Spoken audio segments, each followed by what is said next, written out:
A tragic weekend, certainly in Pittsburgh, as you all know what went on in that city. And the Penguins are trying to be of help here. And in response to Saturday's tragic shooting at the Tree of Life Synagogue in Squirrel Hill, the Penguins will hold a blood drive Monday from 9 a.m. to 3 p.m.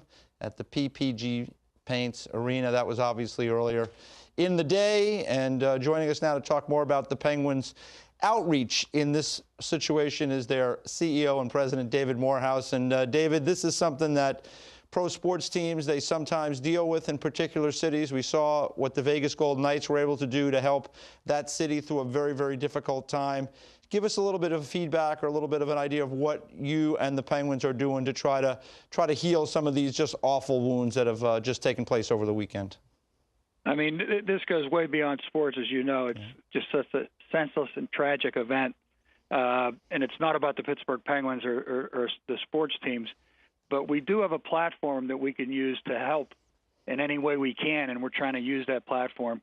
We're going to have we had the blood drive today. We actually ran out of beds. We had so many people show up to give blood that we didn't have room for them. Tomorrow we play the Islanders. We're going to take up a collection, and we're going to give the money to the first responders, police foundation, and also to the Tree of Life Synagogue through the Jewish the Greater Pittsburgh Jewish Federation. So those are the two foundations that we're trying to get money, raise money for, to help the families of the victims and also help the families of the brave police officers that responded. It's just such a tragedy, and we'll do whatever we can to help. David, how impressed have you been with your players' willingness to be vocal and to be out there in the community? They're obviously citizens. They live there. Some of them lived there for a long time. It seems like they've been right front and center here and trying to help in the healing and do whatever they can. We were getting calls from Vancouver from players. I mean, they were immediately responsive and looking for things to do and ways to help and asking what we as a team were going to try to do. So, yeah, our players have always been involved in the community in Pittsburgh. Pittsburgh's a small city, but it's a tight-knit community.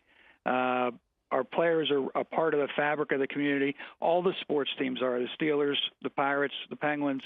I think the players feel a connection here in a way that contributes to the community whenever there's something that happens like this.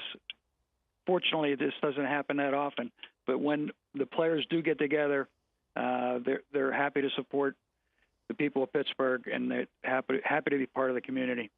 In something, again, this is an unusual circumstance to take place, but do you reach out to the Pirates and the Steelers organizations? Do you try to work together? This happened so fast that we didn't have time. We actually have been working with the Pirates and Steelers on some other things, but this just just sent the city into shock. And the Steelers played yesterday, 24 hours after it happened. Yeah. So I think, normally we do work together on things. We've done a lot of charitable things together, and the teams do support each other in a unique way in Pittsburgh. But on this particular thing, it happened so fast, we haven't had any time to coordinate anything. We're just trying to do whatever we can to help and to respect the families of the victims of this tragedy and their privacy. All right, David, thanks for your time. We really appreciate it. And thank the whole Pittsburgh Penguins organization for doing what they can in the community. Obviously an awful event there, but you guys are trying to help heal things and make things as good as they can be. So thanks again for your efforts. Thank you, EJ.